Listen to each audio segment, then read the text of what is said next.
Salut tout le monde et bienvenue sur ma chaîne. Alors aujourd'hui on va parler de Starlink, le service internet par satellite développé par SpaceX.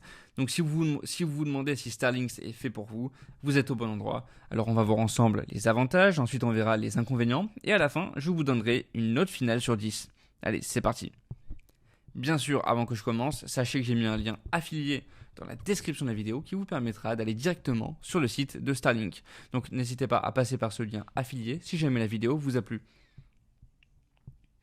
Bon, déjà, premier avantage, la couverture mondiale. Parce que l'un des principaux atouts de Starlink, c'est sa couverture mondiale, parce que grâce à une constellation de satellites en orbite basse, Starlink peut fournir un accès à Internet presque partout sur la planète, et cela en fait donc une solution idéale pour les zones rurales ou isolées, où les options d'Internet sont limitées, voire inexistantes. Deuxième bon point, la vitesse et la latence. Parce que comparé à d'autres services Internet par satellite, Starlink offre des vitesses de connexion beaucoup plus élevées et une latence plus faible.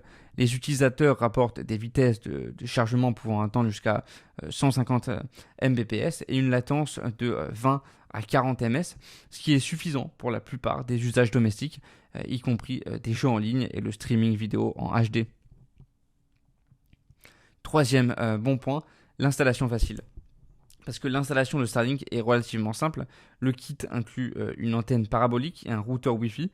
Il suffit de positionner l'antenne à un endroit dégagé et de la connecter au routeur. Donc, et si vous êtes prêt vous êtes prêt à vous connecter. Il n'y a pas besoin de technicien pour l'installation, vraiment pas. Quatrième bon point, les améliorations continues. Parce que SpaceX continue d'améliorer et d'étendre le service de Starlink avec le lancement régulier de nouveaux satellites et les mises à jour du logiciel. Le service devrait devenir encore plus rapide et plus fiable au fil du temps. Ok, maintenant on va voir les inconvénients. Premier inconvénient, le coût élevé. Parce que l'un des principaux inconvénients de Starlink, c'est son coût. Parce que le kit de démarrage coûte environ 499$ et l'abonnement mensuel est de 99$. Et cela peut être un peu prohibitif pour certaines personnes, surtout comparé aux options Internet traditionnelles dans les zones bien desservies. Deuxième mauvais point, l'interférence météorologique. Parce que comme tout service par satellite, Starlink peut être affecté par les conditions météorologiques. De fortes pluies, des tempêtes de neige ou des nuages épais peuvent réduire la qualité de la connexion, voire la couper temporairement. Troisième mauvais point, la visibilité de l'antenne.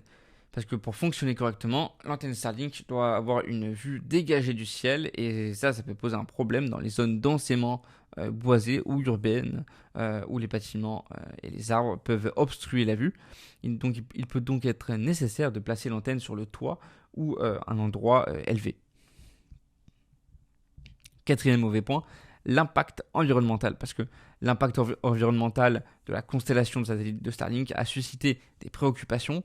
Les astronomes s'inquiètent de la pollution lumineuse causée par les satellites qui peut perturber les observations astronomiques. De plus, la multiplication des satellites augmente et le risque de collision spatiale. Pour conclure, Starlink offre une solution innovante et efficace pour les zones moins desservies par les services Internet traditionnels, avec une bonne vitesse et une latence réduite. Cependant, des points comme le coût élevé, les interférences météorologiques et les préoccupations environnementales peuvent être des inconvénients notables. Donc en tenant compte de tous ces éléments, je donnerai à Starlink une note de 8 sur 10. C'est une excellente option pour ceux qui ont besoin d'un accès Internet fiable dans des zones reculées, mais il y a encore quelques aspects à améliorer. Donc merci d'avoir regardé la vidéo. N'oubliez pas de la liker, de vous abonner et de laisser un petit commentaire si vous avez des questions ou des expériences à partager sur Starlink. À bientôt.